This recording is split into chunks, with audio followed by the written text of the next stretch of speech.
नमस्कार, मैं हूं आशीष चित्रांशी और आप देख रहे हैं द न्यूज लॉन्चर।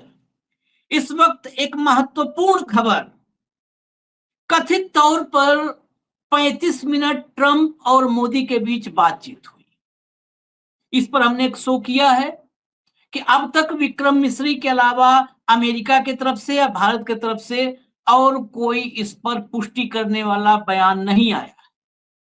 लेकिन फिर एक बार मोदी जी की बात मान लेते हैं, यानी विक्रम मिस्री की बात मान लेते हैं। मान लेते हैं कि 35 मिनट बातचीत हुई फोन। तो बड़ा सवाल है, क्या ट्रंप ने मोदी का फोन रखते ही मुनीर को, पाकिस्तानी जनरल को, पाकिस्तानी आर्मी चीफ और फील्ड मार्शल आसिम मुनीर को लंच पर इनवाइट कर लिया? मोदी का फोन रखा, मोदी ने फोन पर सब कुछ बता दिया, साफ कर दिया, एकदम झटका दे दिया, मुंह तोड़ जवाब दे दिया। और मुंह तोड़ जवाब के बाद क्या लंच पर, अपने डाइनिंग टेबल पर इनवाइट कर लिया ट्रंप ने आसिम मुनीर को?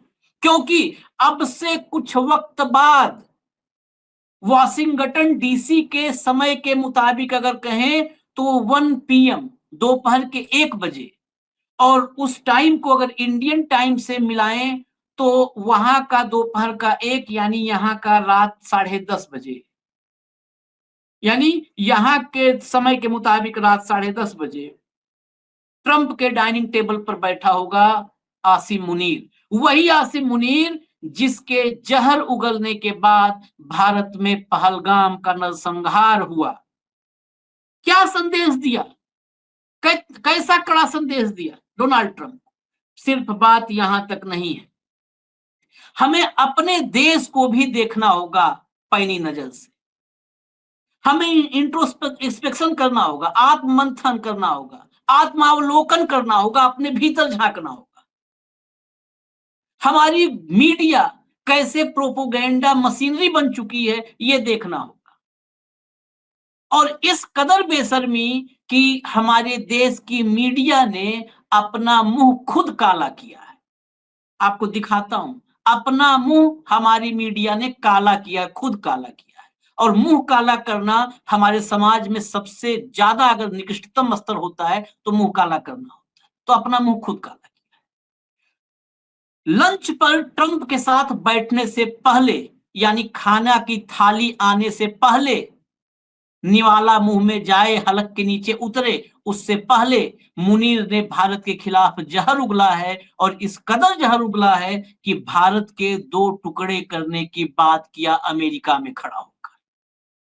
ट्रंप के टेबल पर, खाने वाली मेज पर जाने से पहले भारत के 2 टुकड़े करने की बात किया है। भारत की फॉरेन पॉलिसी के लिए इससे शर्मनाक दिन नहीं हो सकता है, इसको माने ना माने, इस पर बात कोई करे ना करे। लाइए भाव को चर्चा में फटाफट एक एक चीज दिखाएंगे, कुछ भी कपोल कल्पित नहीं होगा। स्वागत है भाव। लाइए पहली खबर, लाइए सबसे पहली खबर। मैं पहले शुरुआत करता हूं कि जरा देखिए, टाइम देखिएगा, 14 जून, 14 जून, ऊपर देखिए एनबीटी नवभारत टाइम्स। मैं सिर्फ सैंपल दिखा रहा हूं, नहीं तो 100 उदाहरण हैं, आप खुद चेक कर लीजिएगा। आसिम मुनीर को बुलाया ही नहीं, अमेरिका ने निकाली पाक आर्मी चीफ के यूएस परेड में गेस्ट बनने के दावे की हवा, बताया सच। भारत में करीब 48 घंटे भाव जश्न मना है। मतलब ये भी नहीं सोचते हैं, ये यहां पर इतने इतने घृणित हो गए हैं ये सब, ये भी नहीं सोचते कि कल का दिन आएगा, और कल का दिन आएगा तो क्या दिखाएंगे मुंह अपने बच्चों को? घर में बच्चे भी होंगे, कहेंगे अरे पापा कितने बड़े झूठे हो। देखिए आशीष अगला, जी, देखिए। एक 30 सेकंड हाँ आपने बिल्कुल। ओपनिंग में कहा कि ये मुंह काला कर लिया। हाँ। अरे इन्होंने ये हर दिन में 4 बार मुंह काला करवाते हैं। ये विदेश नीति पे ही नहीं, 2014 से मीडिया अपना मुंह कौन सबसे ज्यादा काला करवाता है, इसकी कंपटीशन है। और काले मुंह वालों को नवाजा जाता है।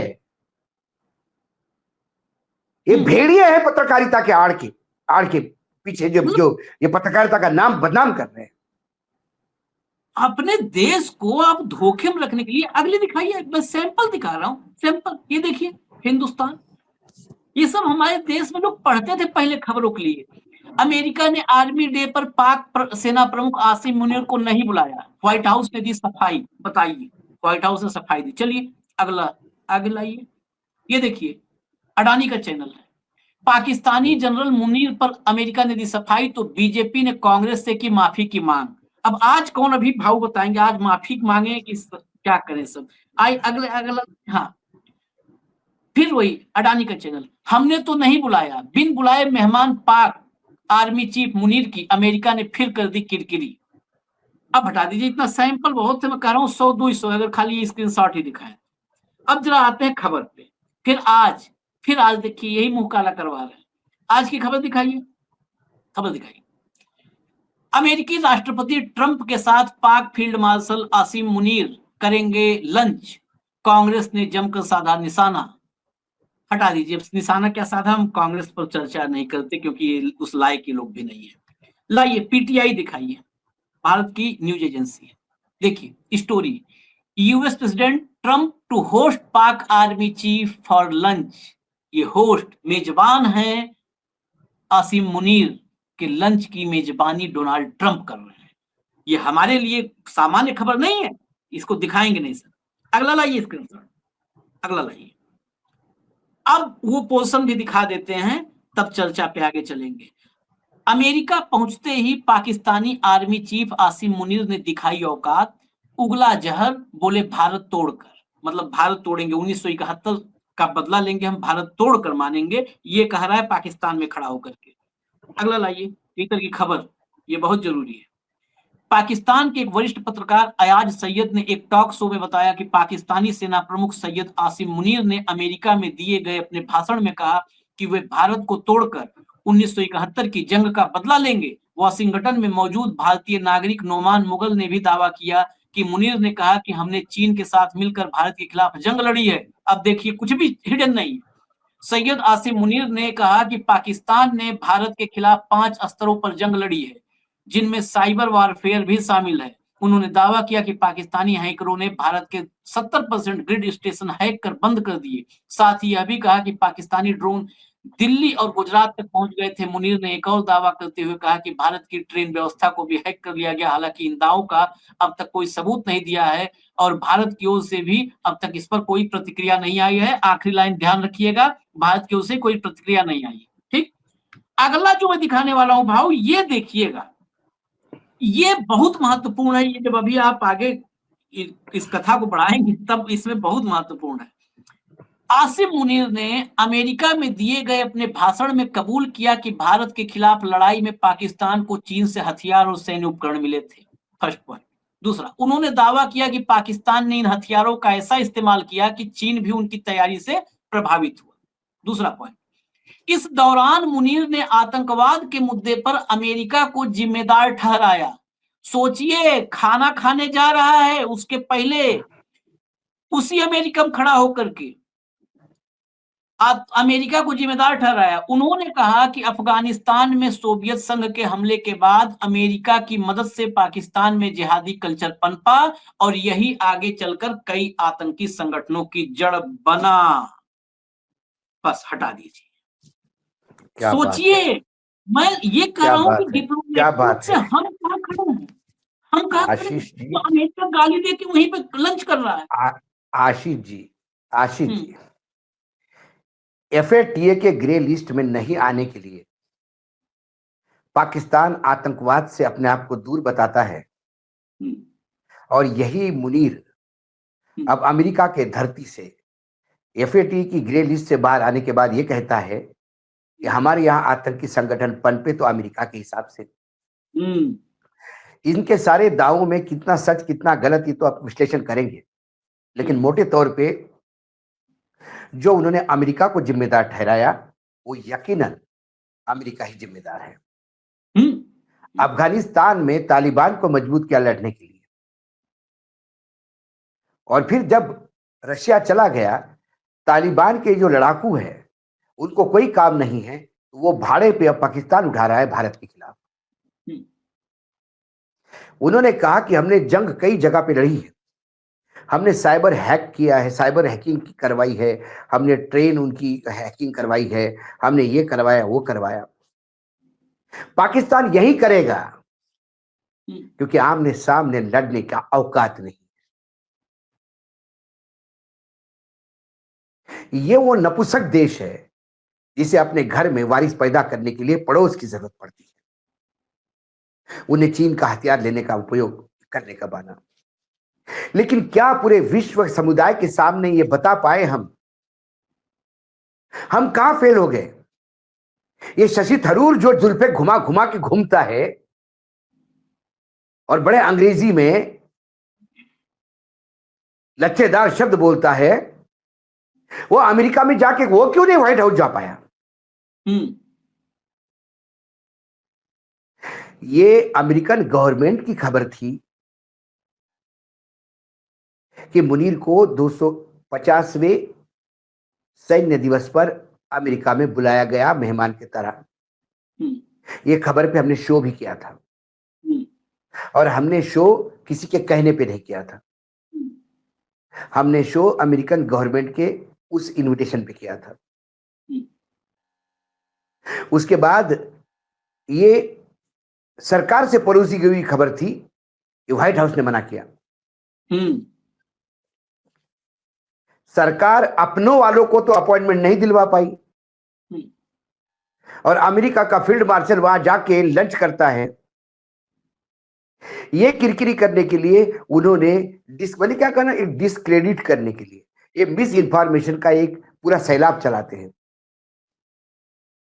लेकिन जब ये कह रहे थे कि वो गए नहीं, लेकिन हमने वो आइडिया गवर्नमेंट का पिकअप ही नहीं किया।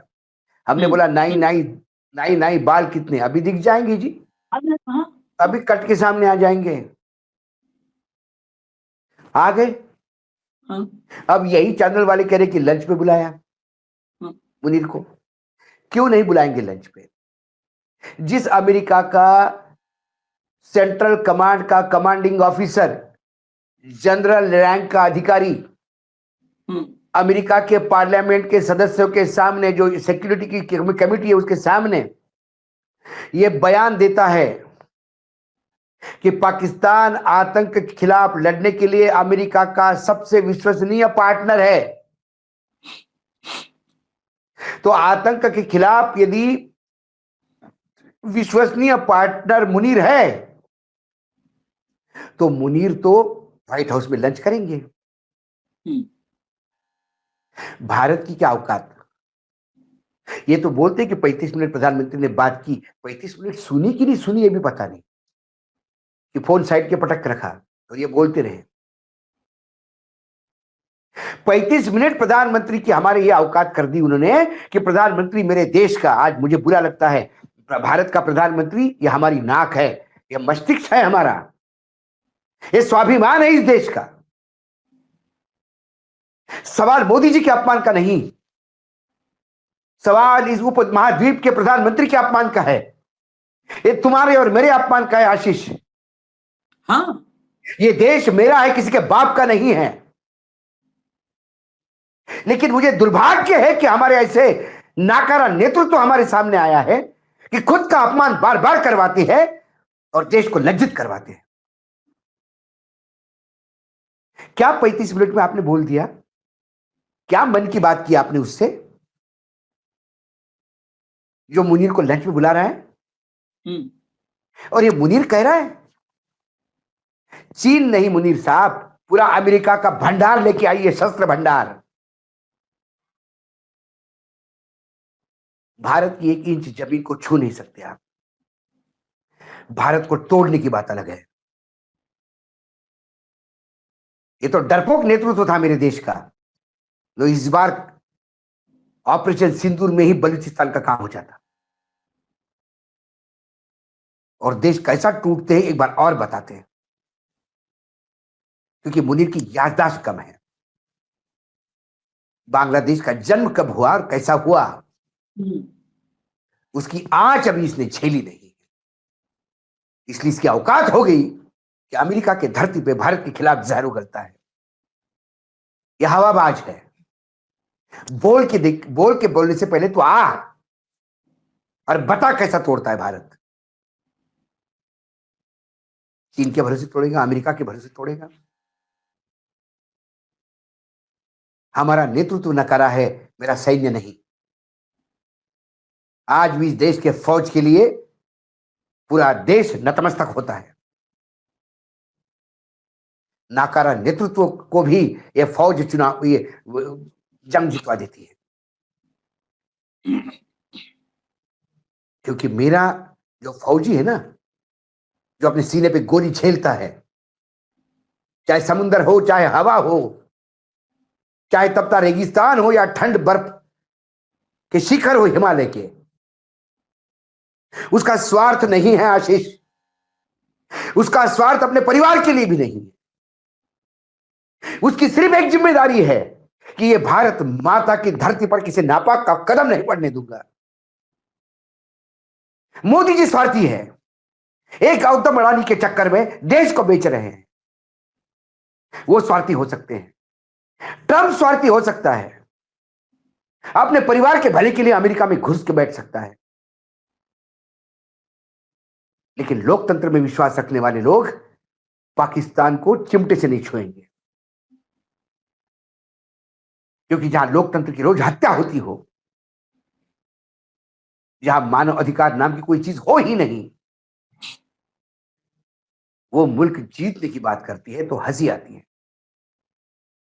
इसीलिए मैंने कहा था, ये हमारा डरपोक नेतृत्व है जो वो गिड़गिड़ाए और इन्होंने कहा कि सीज फायर। और ये मैं फिर कहता हूं, ये उनके गिड़गिड़ाने पे सीज फायर नहीं हुआ। उनके गिड़गिड़ाने पे सीज फायर होता तो ये पीओके में जाके अपने सैनिकों को नहीं कहता कि तुम जाबाज हो, तुमने चुनाव युद्ध जीता है। ये अमेरिका में नहीं कहता कि हमने युद्ध जीता है और हम मुंह तोड़ जवाब देंगे। कितनी बार मुंह पे खाई है, भारत के टुकड़े कर देंगे। 10 जन्म लेने पड़ेंगे मुनीर, 10 जन्म लेने पड़ेंगे। तुम्हारे यहां तो पुनर्जन्म भी नहीं है। और इस जन्म में तुम्हारे आने वाली 10 पीढ़ियां भी सोच नहीं सकती कि भारत के टुकड़े होंगे। संभाल लेना पाकिस्तान, कहीं वो टूट ना जाए। कोई एक खाद नेतृत्व ऐसा आ जाए कठोर, इंदिरा गांधी जैसा नेतृत्व होता तो एक बलूचिस्तान भी तैयार होता आज। वही बात। हाँ, इंदिरा को नहीं देखा, क्या करें? हाँ, क्या करें? ये देश का दुर्भाग्य है कि 56 इंच का सीना लेके, डरपोक दिल लेके बैठे हैं कि उन्होंने गिड़गिड़ाया तो हमने सीज फायर कर दिया और हमको मूर्ख बना रहे हैं। इसके लंच पर हम अभी आएंगे, आखिरी कमेंट लंच पे ही लेंगे। उसमें लंच में है मेरे मन में कुछ सवाल, लेकिन एक सवाल, जब ये भारत के टुकड़े करने की बात कर रहा है तो एक सवाल बहुत इस समय प्रासंगिक है भाव। किसने भाषण दिया पीओके में? पहलगाम का नरसंहार हुआ। पहलगाम के नरसंहार से देश में इतने आतंकी हमले हुए हैं, लेकिन पहला आतंकी हमला था जो देश को विभाजित करने के दिशा में, मतलब उस प्लान के षड्यंत्र के तहत उस प्लान को भारत ने कुछ लोगों ने एग्जीक्यूट करने की कोशिश की। मैं इसलिए कह रहा हूं, ये क्या अपने सेना के बदौलत नहीं, भारत में बैठे लोगों के बदौलत देख रहा है? ये मुनीर की औलादे हैं। हाँ, ये मुनीर की औलादे हैं। ये पाकिस्तान की नाजायज औलादे हैं जो कह रहे थे यहां पे कि हिंदू पकड़ के मारा, हिंदू पकड़ के मारा, कश्मीरी बच्चों को भगा दो।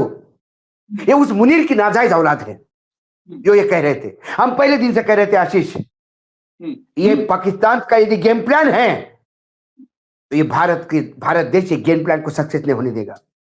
मैं सैल्यूट करता हूं इस देश के मुसलमान बंधुओं को जिन्होंने पाकिस्तान के नापाक इरादों को पहचान के हिंदू मुसलमान होने नहीं दिया। लेकिन याद करो उस बीजेपी के नेता के बंगाल के, बोलो हिंदू बोल के मारा, बोलो हिंदू बोल के मारा। याद करो उस भागवे के जो बोल रहा था कि कश्मीर के बच्चों को जो भी है वो हॉस्टल से बाहर भगाओ। यदि कश्मीर से इतनी नफरत है तो पीओ को क्यों चाहिए तुमको? कश्मीर के बच्चे भी भारत के बच्चे हैं, उतने ही हैं। चंद मुसलमान कश्मीर गद्दार हो सकते हैं, पूरी कौम नहीं। और गद्दारी का यदि इतिहास देखा जाए तो फिर मुस्लिम के बगैर बाकी धर्मों में गद्दार नहीं, ऐसा कोई बोल नहीं सकता। लंबी फहरिस्त है गद्दारों की, लंबी, और ये नए खत्म नाम जुड़ गए अभी जो पाकिस्तान की भाषा बोल रहे थे पहलगाम के बाद। ये वो गद्दार है, इनसे, इन गद्दारों से संभल के रहना होगा। एक मध्य प्रदेश का मुख्यमंत्री, एक मंत्री बोलता है कैबिनेट, मेरा मन विचलित हुआ था हिंदू करके मारा तो। अरे मूर्ख, तुम्हें यह नहीं समझ आया कि पाकिस्तान गेम खेल रहा है? पाकिस्तान चाहता है भारत में दंगे हो, और तू कहता है कि एक आतंकी की बहन, और बना हुआ है मंत्री कैबिनेट में। चाल चरित्र चेहरे वाली पार्टी, ना जिसका चेहरा रहा, ना चाल रही है, ना चरित्र रहा, ये झेल रहा है उसको। बीजेपी का पूरा इकोसिस्टम ही उस दौर में लगा था ये स्टेब्लिश करने में कि हिंदू पूछ के मारा, हिंदू मतलब हिंदू मुस्लिम का एंगल स्टेब्लिश करने में पूरा इकोसिस्टम। मसूरी का मुझे विजुअल्स याद है, मसूरी में कश्मीरी बेच रहे थे, उनको गालियां देकर के भगाया मारा। कितने जगह से स्टूडेंट्स को भगाया मारा। आप चंडीगढ़ से स्टूडेंट को भगाया, चंडीगढ़ से स्टूडेंट को भगाया, देश भर और अलग उन मुसलमान, अरे मैं बोल रहा हूं जो लोग बचे थे पहलगाम में, उनकी बात सुनने को कोई तैयार नहीं। इन्हीं बीजेपी के नेताओं में से एक था जिसने कहा कि मैं कैसे एहसान मानूं उन मुसलमान भाइयों के जिसने मेरे परिवार को पुनर्जीवन दिया। अरे एक मुसलमान का अकेला बेटा, अकेला कमाने वाला, वो भिड़ गया आतंकियों से और शरीर छलनी करवा लिया। और ये हिंदू मुसलमान करते रहे। देखिए एकनाथ शिंदे कैसे भी हो, लेकिन एक मामले में मैं उनको सैल्यूट करता हूं कि उस मुसलमान के घर उन्होंने 5 लाख रुपए की मदद भिजवाई और कहा कि तुम्हारा घर हम बनवा के देते माता जी। यह है मानवता। एकनाथ शिंदे समझ गए पाकिस्तान का गेम प्लान क्या है, लेकिन भाजपा वाले समझ तो गए थे, लेकिन इस आपदा में अवसर ढूंढ रहे थे। एग्जैक्टली, अवसर, आपदा में अवसर ढूंढ रहे थे। ये वो गिद्ध है जो लाश के ऊपर रखा हुआ घी भी खा देते।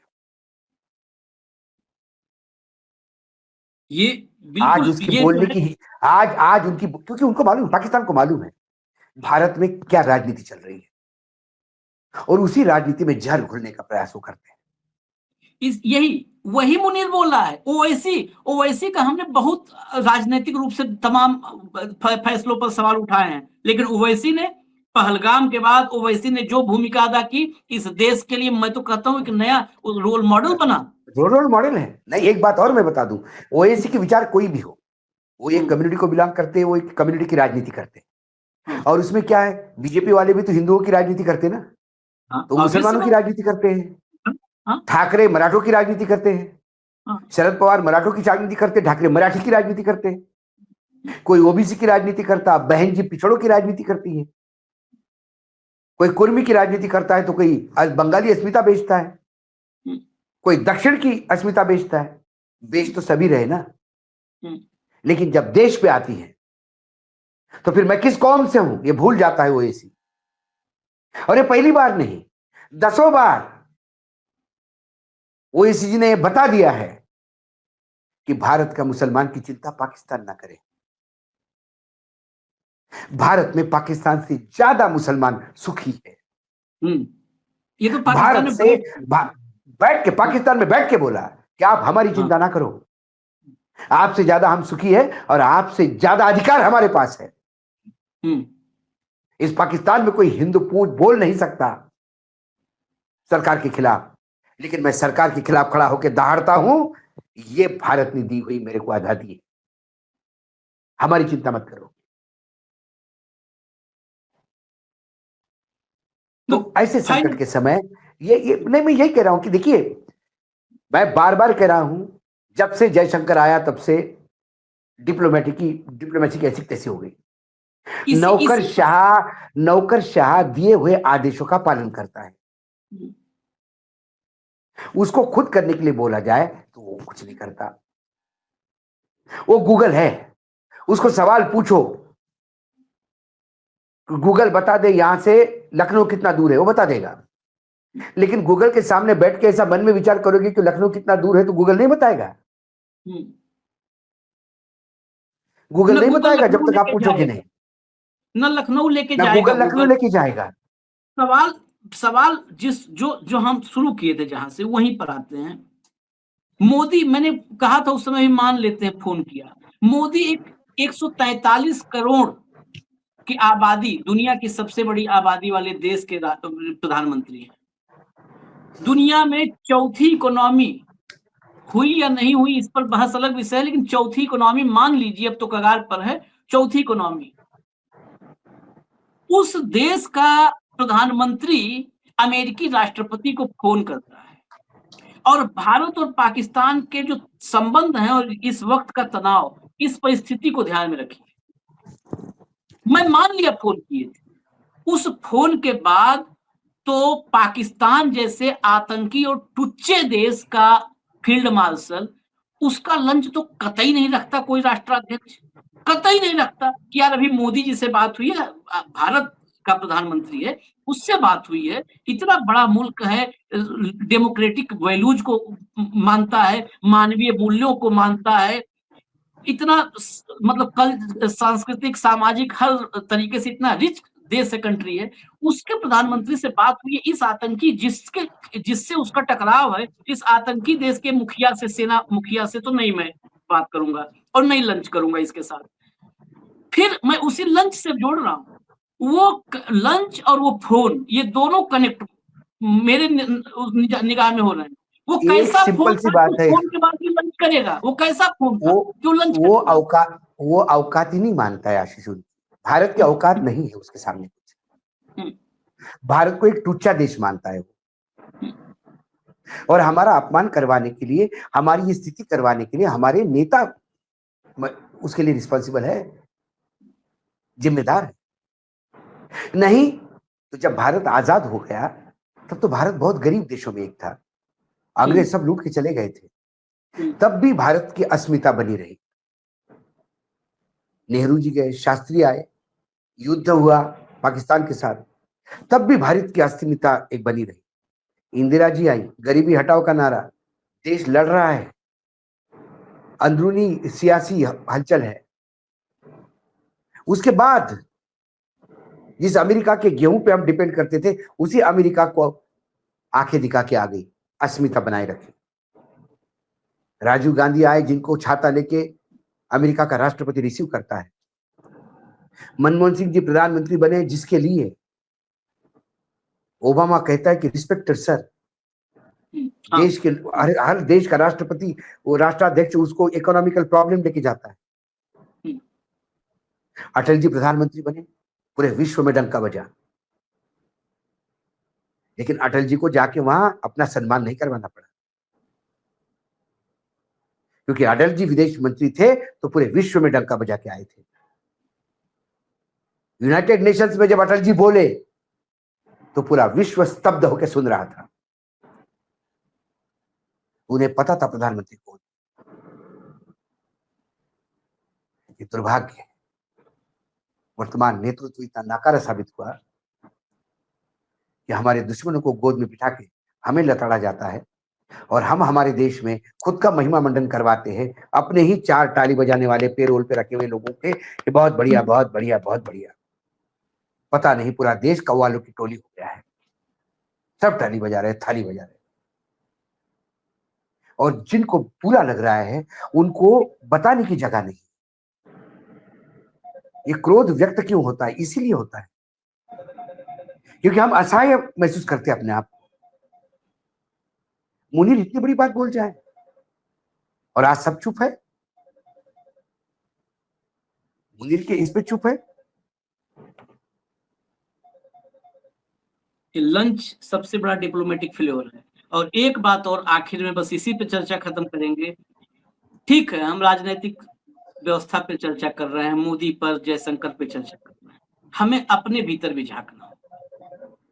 20 जनवरी को राष्ट्रपति के रूप में कुर्सी पर डोनाल्ड ट्रंप नाम का व्यक्ति दोबारा बैठता है। अभी 20 जून नहीं आया है, 5 महीने नहीं पूरे हुए। नॉन अप्रूवल रेटिंग 55% है, 55% नॉन अप्रूवल रेटिंग। जो 52% जिसकी अप्रूवल रेटिंग थी, अलग अलग जो 3 सर्वे आए हैं आज ही, 38% पे आ गई है अप्रूवल रेटिंग, 38% पर ऑल टाइम लो। जितने राष्ट्रपति हुए अमेरिका में सबसे नीचे आ गई 5 महीने में। नॉन अप्रूवल रेटिंग 52 से 55% है, 3 अलग एजेंसियों के जो सर्वे आए हैं। और वहां पर ये डी वोटर ई वोटर नहीं करता कि जो है बस खुश रहना चाहिए। वहां पे ऐसा होता है कि वहां पर तो झूठ का मीटर, लाई मीटर चलता है कि राष्ट्रपति कितना झूठ बोला। मीडिया वहां की ऐसी है। अरे राष्ट्रपति का भाषण बीच में टेलीकास्ट करते करते चैनल रोक देता है, बोलती इससे ज्यादा झूठ हम लोगों को नहीं सुनवाना चाहते। तो 55% नॉन अप्रूवल रेटिंग ये है, क्योंकि वो व्हाट्सएप पर नहीं चलता देश, वो आईटी सेल के पोस्ट पर नहीं चलता कि शेयर करो।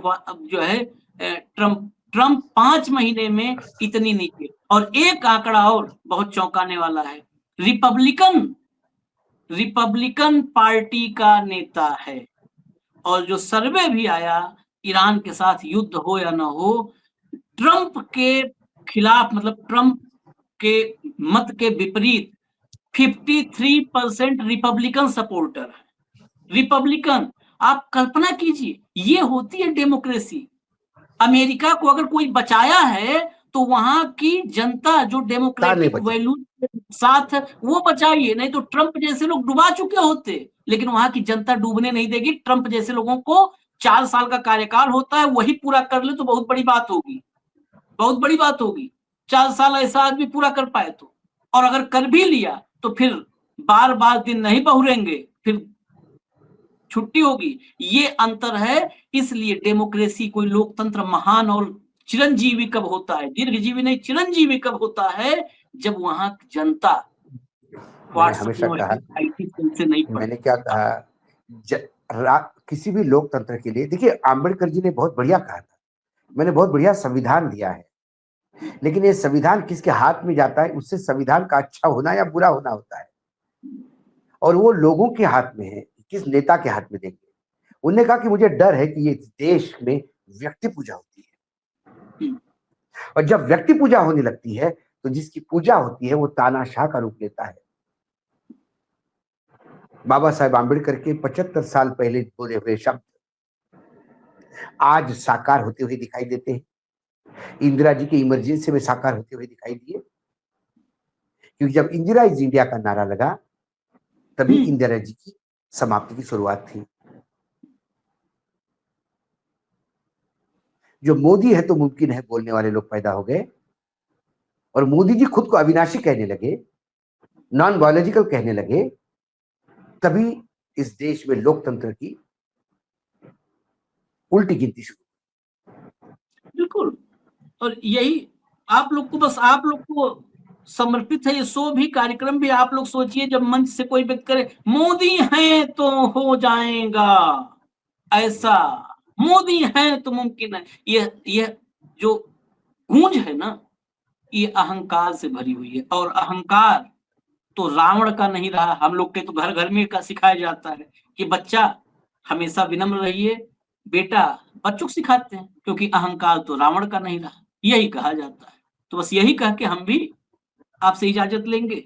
आप लोग भी अपनी राय जरूर रखिएगा। धन्यवाद भाऊ, बहुत बहुत धन्यवाद। नमस्कार।